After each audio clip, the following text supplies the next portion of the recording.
반갑습니다. 의정부 비전교회 성도 여러분, 오늘 수요 성경 공부 제8번째 시간으로 기독교 핵심 진리 제8강 구원을 이루는 과정에 대해서 함께 공부해 보도록 하겠습니다. 먼저 어느 업체에서 하나의 제품을 완성하고 출고하기까지는 분명히 그 과정과 시간이 필요합니다. 이와 같이 성경에서도 구원받는 것에 대해서 그 과정을 우리에게 소개해주고 있는 것을 보게 되는데요. 그래서 이번 시간에는 하나님께서 믿는 자들로 하여금 그 주신 최고의 선물인 구원의 과정에 대해서 함께 공부해 보고자 합니다. 즉, 구원을 이루는 과정에 대해서 함께 살펴보겠습니다. 그러면 가장 먼저는 무엇이냐면 소명입니다. 이것은 부르심이라고 말씀을 할 수 있는데요. 소명은 즉 부르신다는 의미로 예수 그리스도께서 이루어 놓으신 그 구원을 믿음으로 받아들일 수 있도록 죄인을 불러주시는 것을 의미합니다. 그래서 오늘 말씀을 한번 살펴보면 로마서 8장 30절에 또 미리 정하신 그들을 또한 부르시고 부르신 그들을 또한 의롭다 하시고 의롭다 하신 그들을 또한 영화롭게 하셨느니라. 이어서 사도행전 13장 48절 말씀도 보시면 이방인들이 듣고 기뻐하여 하나님의 말씀을 찬송하며 영생을 주시기로 작정된 자는 다 믿더라. 아멘. 이렇게 성경에서도 부르심에 대한 부분을 소개하고 있는 것을 볼 수가 있습니다. 그러면 이 부르심은 크게 두 가지로 나누어서 볼 수가 있는데요. 첫 번째는 외적 부르심입니다. 이 외적 부르심은 우리가 전도와 같은 것을 쉽게 떠올리시면 되겠는데, 이것은 믿는 자도 있고 믿지 않는 자도 발생할 수가 있습니다. 하지만 외적으로 우리에게 부르심을 통해 예수 그리스도를 믿을 수 있도록 해주시는 그런 것이 있습니다. 그러면 두 번째는 내적 부르심입니다. 이것은 성령의 감화라고 말씀을 할 수가 있는데, 영생을 얻기로 이미 작정된 자, 그러니까 하나님의 복음을 듣고 이미 예수 그리스도에 대한 마음을 가질 수 있는 자들이 분명히 있다는 겁니다. 앞서 보았던 사도행전 13장 48절의 말씀처럼 영생을 주시기로 작정된 자는 다 믿더라, 이 말씀과 같이 이미 작정된 자가 있다라고 말씀하고 있습니다. 그러면 구원을 이루는 과정 중 두 번째는 무엇이냐? 바로 중생입니다. 이것은 거듭남이라고 말씀을 드릴 수 있는데, 거듭난다는 이것은 우리 안에 성령님께서 임하심으로 말미암아 죄로 죽었던 영혼이 살아나게 되는 것, 이것을 중생 거듭남이라고 말할 수 있습니다. 이것은 전적인 하나님의 은혜로만 가능한 것인데, 이것을 요한복음 3장 3절에서 이렇게 말씀하고 있습니다. 예수께서 대답하여 이르시되 진실로 진실로 내게 이르노니 사람이 거듭나지 아니하면 하나님의 나라를 볼 수 없느니라. 아멘. 이어서 베드로전서 1장 23절입니다. 너희가 거듭난 것은 썩어질 씨로 된 것이 아니요 썩지 아니할 씨로 된 것이니 살아있고 항상 있는 하나님의 말씀으로 되었느니라. 아멘. 성경에서 소개하고 있듯이 사람이 거듭나지 아니하면 하나님의 나라를 볼 수 없다라고 말씀합니다. 그리고 이것은 하나님의 말씀으로 된 것이고 우리의 어떠한 공로나 그런 것으로 된 것이 아니라고 말씀을 하고 있습니다. 그러면 계속해서 세 번째 구원을 이루는 과정을 살펴보면 바로 회심입니다. 죄를 회개하게 하시는 것을 말씀하고 있는데, 죄를 범하고 살던 삶을 돌이키고 하나님께로 돌아가는 의식적인 변화를 이야기합니다. 그러니까 진정한 회개를 위해서는 먼저 자신이 알아야 되는 것이 있겠죠. 그것은 바로 내가 죄인이다 라는 것을 알고 있어야 합니다. 그러므로 말미암아 죄를 끊고 삶의 변화가 있어야 된다는 것을 말씀해 주고 있습니다.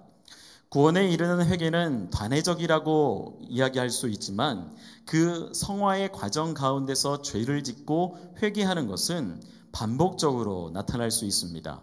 그렇기 때문에 우리가 한번 구원함을 받아, 그러니까 회심을 했기 때문에 나는 더 이상 죄가 없다, 이런 의미가 아니라 우리는 반복적인 죄를 지을 수밖에는 없지만 하나님 앞에 내가 구원받기 위해 진심으로 회개를 하고, 또한 우리가 반복적인 죄가 드러남에도 계속적인 회개가 필요하다는 것을 말씀해 주고 있습니다. 그래서 말씀을 한번 살펴보면 마가복음 1장 15절 말씀에 이르시되 때가 찼고 하나님의 나라가 가까이 왔으니 회개하고 복음을 믿으라 하시더라.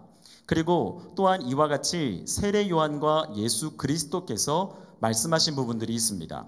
마태복음 3장 2절 말씀을 보시면 세례 요한이 이렇게 말씀을 했습니다. 회개하라 천국이 가까이 왔느니라 하였으니, 이어서 마태복음 4장 17절에는 예수님께서 이와 같이 말씀하십니다. 이때부터 예수께서 비로소 전파하여 이르시되 회개하라 천국이 가까이 왔느니라 하시더라. 아멘. 세례 요한과 예수 그리스도께서 이 땅에 사역을 하실 때 가장 먼저 외치셨던 부분은 천국이 가까웠기 때문에 너희들은 회개하여야 한다 라는 부분을 먼저 말씀하신 것을 볼 수가 있습니다. 그러면 성경의 또 예화 중에 바로 누가복음 15장에 기록된 탕자의 이야기를 통해서 우리는 회개의 필요성을 충분히 알 수가 있습니다. 누가복음 15장 17절에서 19절에 기록된 말씀을 보면 이에 스스로 돌이켜 이르되 내 아버지에게는 양식이 풍족한 품꾼이 얼마나 많은가. 나는 여기서 주려 죽는구나.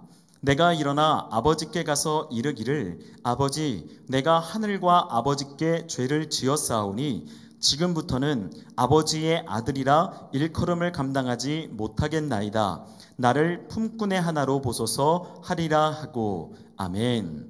이와 같이 탕자도 이제 그 앞에 있었던 자신의 삶을 돌아보고 그가 스스로 돌이켜 아버지 품에 있는 것이 얼마나 좋을까, 이 부분에 대해서 심히 고민하는 것을 볼 수가 있습니다.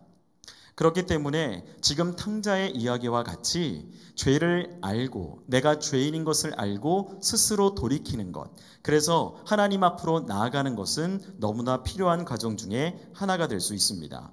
그러면 구원을 이루는 과정 네 번째는 신앙에 대한 부분입니다. 이것은 복음을 믿게 하심이라고 할 수 있는데요. 죄인을 구원하시기 위해서 독생자 예수 그리스도를 보내주신 그 하나님의 사랑과 약속을 신뢰하는 것, 즉 예수 그리스도께서 십자가의 죽으심과 그 부활하심으로 인간의 죄와 사망의 문제를 해결해 주심을 믿는 것, 이것이 복음을 믿는 신앙입니다. 우리가 앞 시간에도 살펴보았었지만 바로 죄의 문제를 해결하고 사망의 문제를 해결하는 것, 그래서 이것으로 말미암아 바로 신앙, 복음을 믿게 되는 것을 경험할 수가 있습니다. 로마서 1장 17절 말씀을 보시면 복음에는 하나님의 의가 나타나서 믿음으로 믿음에 이르게 하나니 기록된 바 오직 의인은 믿음으로 말미암아 살리라 함과 같으니라. 아멘. 말씀에 기록된 것처럼 오직 의인은 믿음으로 말미암아 살리라 라고 성경은 우리에게 가르쳐주고 있습니다. 그러면 구원을 이루는 다섯 번째 과정을 한번 살펴보겠습니다. 이것은 칭의라고 합니다. 의롭다고 하심이라고 말씀을 드릴 수 있는데요. 예수 그리스도를 믿는 자는 의롭다함을 칭함받을 수 있습니다. 그래서 이것은 전혀 죄가 없어서 의인이 된 것을 말씀하는 것이 아니라 예수 그리스도의 의를 우리가 값없이 그대로 얻었음에 불려주시는 그 의미를 말씀해 주고 있습니다. 로마서 3장 24절 말씀을 보시면 그리스도 예수 안에 있는 속량으로 말미암아 하나님의 은혜로 값없이 의롭다 하심을 얻은 자 되었느니라. 아멘. 다시 한번요. 하나님의 은혜로 값없이 의롭다 하심을 얻은 자 되었느니라. 아멘. 이것이 바로 우리에게 죄인이었던 우리에게 의롭다함을 칭해 주시는 하나님의 칭의가 있다는 겁니다. 그러면 여섯 번째를 한번 살펴보겠습니다. 여섯 번째는 양자, 자녀 삼아두심입니다. 태초에 인간인 아담이 있었습니다. 그 아담이 하나님의 말씀에 불순종하게 됨으로 인해 모든 인간은 죄의 종이 되어버렸습니다. 하지만 죄인된 우리를 예수 그리스도의 십자가의 보혈로 값주고 사셨기 때문에 하나님의 양자로 우리가 자녀되었음을 말씀해주고 있지요. 요한복음 1장 12절에서 13절 말씀을 함께 보겠습니다. 영접하는 자, 곧 그 이름을 믿는 자들에게는 하나님의 자녀가 되는 권세를 주셨으니 이는 혈통으로나 육정으로나 사람의 뜻으로 나지 아니하고 오직 하나님께로부터 난 자들이니라. 아멘. 말씀에 기록된 것처럼 그 이름을 믿는 자, 예수 그리스도를 믿는 자들에게는 하나님의 자녀가 되는 권세를 주셨다라고 말씀해 주고 있습니다. 이것이 바로 양자에 대한 부분을 설명해 주고 있는 것인데요. 그렇기 때문에 우리를 자녀 삼아 주신 하나님의 은혜에 감사하며 살아가는 우리 모두가 되길 축복합니다. 계속해서 일곱 번째로 성화에 대한 부분을 살펴봅니다. 이 성화는 우리가 짐작할 수 있듯이 무언가 변화가 된 것을 의미합니다. 그러나 거룩하게 변화되는 것, 이것이 바로 성화라고 말씀할 수 있는데요. 하나님의 자녀가 된 자가 하나님의 거룩한 성품을 닮아가고 이것은 죄를 멀리하게 되고 마음이 깨끗해지고 또한 행실도 새롭게 되어가는 것, 이것을 의미하고 있습니다. 그러나 칭의는 단 한 번에 이루어질 수 있지만 이 성화는 한 번에 이루어지는 것이 아닙니다. 하나님의 은혜와 또한 자신이 실행하는 부분으로 인해서 점차 차근차근 이루어가는 것이지요. 결국 하나님을 알아가는 것, 하나님이 어떤 분이신지 그 하나님에 대해서 조금씩 알아감으로 말미암아 나의 부분들도 바뀌어져 가는 것, 이것이 바로 성화라고 말씀을 드릴 수 있습니다. 물론 우리가 육체를 가진 완전한 성화는 불가능합니다. 육체의 삶을 살면서 완전한 성화는 불가능하겠지만 예수 그리스도 재림시에 온전하게 돼서 그리고 그 하나님과 함께 이르는 천국에 들어갈 수 있는 그 거룩한 변화가 우리 가운데 나타날 수 있기를 소망합니다. 베드로전서 1장 15절 말씀에 이 부분을 소개하고 있는데요. 오직 너희는 부르신 거룩한 이처럼 너희도 모든 행실에 거룩한 자가 되라. 아멘. 그리고 요한복음 17장 17절에도 그들을 진리로 거룩하게 하옵소서. 아버지의 말씀은 진리니이다. 아멘. 이와 같이 성경에 기록된 것처럼 우리는 모든 행실에 거룩한 자가 될 필요가 있고, 그러나 이 모든 것들은 성경의 가르침, 하나님의 말씀을 통해 우리가 변화를 받을 수 있다는 것을 말씀해 주고 있습니다. 계속해서 여덟 번째 견인에 대해서 한번 살펴보겠습니다. 이 견인은 끝까지 붙들어 주심이라는 의미가 있습니다. 그러니까 우리가 떨어져 나가지 않도록 우리를 붙잡고 계신다, 이런 의미를 가지고 있는데요. 하나님은 한 번 구원하시기로 작정하신 자는 끝까지 지키십니다. 한 번 사랑하기로 한 자는 끝까지 사랑하시고 이렇게 작정하신 부분에 대해서는 지키신다는 것을 말씀해 주고 있습니다. 그래서 마침내 구원을 온전히 이룰 수 있도록 하나님의 도움을 우리가 받을 수 있다는 거죠. 요한복음 10장 28절 말씀에도 내가 그들에게 영생을 주노니 영원히 멸망하지 아니할 것이요 또 그들을 내 손에서 빼앗을 자가 없느니라. 아멘. 디모데후서 4장 18절 말씀에도 주께서 나를 모든 악한 일에서 건져내시고 또 그의 천국에 들어가도록 구원하시리니 그에게 영광이 세세 무궁토록 있을지어다. 아멘. 말씀에 기록된 것처럼 하나님께서는 영생을 주신다고 말씀했습니다. 그리고 영원히 멸망하지 아니할 것이라고 말씀합니다. 그리고 또한 모든 악한 일에서 건져내시고 또 천국에 들어갈 수 있도록 구원해 주신다. 그러니까 한 번 작정한 자는 끝까지 책임지신다. 이것이 바로 견인 끝까지 붙들어 주시는 것을 말씀해 주고 있습니다. 그럼 구원을 이루는 과정 중에 마지막 과정으로 영화에 대해서 한번 살펴보겠습니다. 영화는 구원받은 성도가 이르는 최종 단계로서 예수 그리스도의 재림 때에 죽었던 자는 부활함으로, 그리고 살아있던 자는 주님의 영광스러운 몸과 같이 변화를 받아 천국에서 영원히 누리는 것을 말합니다. 고린도전서 15장 51절에서 52절 말씀을 보시면, 보라, 내가 너희에게 비밀을 말하노니 우리가 다 잠잘 것이 아니요 마지막 나팔의 순식간에 홀연히 다 변화되리니 나팔 소리가 나매 죽은 자들이 썩지 아니할 것으로 다시 살아나고 우리도 변화되리라. 아멘. 이어서 로마서 8장 30절 말씀에도 또 미리 정하신 그들을 또한 부르시고 부르신 그들을 또한 의롭다 하시고 의롭다 하신 그들을 또한 영화롭게 하셨느니라. 아멘.